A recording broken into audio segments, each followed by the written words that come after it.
La guerre d'agression imposée à la République démocratique du Congo et ses conséquences humanitaires constituent un véritable défi lancé à l'endroit des blocs régionaux et sous-régionaux. Réunis ce samedi à Dar es Salaam en Tanzanie, les dirigeants de la communauté des États de l'Afrique de l'Est, EAC, et ceux de la communauté de développement de l'Afrique australe, SADC, veulent jeter les bases d'une solution durable à cette situation créée par un des États membres contre un autre. Dès son bureau de la Cité de l'Union africaine à Kinshasa, le président de la République, Félix-Antoine Tshisekedi Tshilombo, participe activement à ces débats.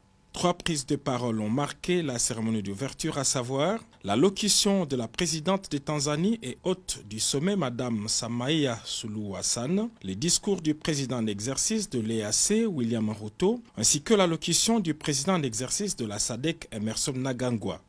Dans son discours d'ouverture, la présidente Suluhu Hassan a appelé ses pairs de l'EAC et de la SADC à se surpasser afin de trouver une solution durable à la situation sécuritaire dans l'Est de la République démocratique du Congo. Je vous demande humblement à ce que nous puissions être unis dans nos efforts pour combattre cette violence et créer un environnement où la paix, la sécurité et le développement peuvent prévaloir. En ces quelques mots, je voudrais encore une fois vous souhaiter la bienvenue et je vous souhaite des débats fructueux à Saint-Essana.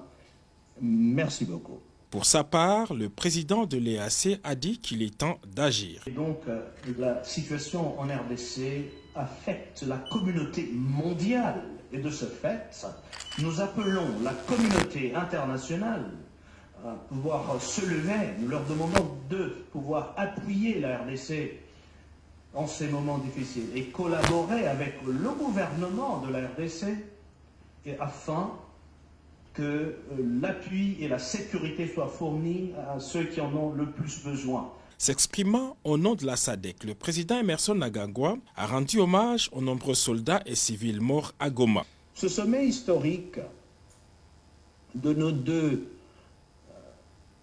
blocs régionaux démontre notre engagement aux valeurs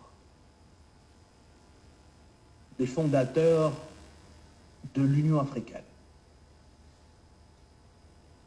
Et cela demande une action décisive et courageuse pour faire taire les armes, mais aussi, bien immédiatement, trouver des solutions durables. Le chef de l'État, Félix-Antoine Tshisekedi Tshilombo, va prendre la parole lors de discussions à huis clos pour présenter sa lecture de fait de la situation et par la même occasion faire valoir les attentes de la République démocratique du Congo à l'issue de ces assises. Il s'agit, outre d'un cessez-le-feu immédiat, la condamnation du Rwanda pour son invasion de la ville de Goma et autres localités congolaises qu'elle occupe illégalement, le retrait de ses troupes de RDF, la réouverture de l'aéroport pour faciliter l'acheminement de l'aide humanitaire et la restitution de la ville de Goma aux mains des autorités congolaises officiellement établies.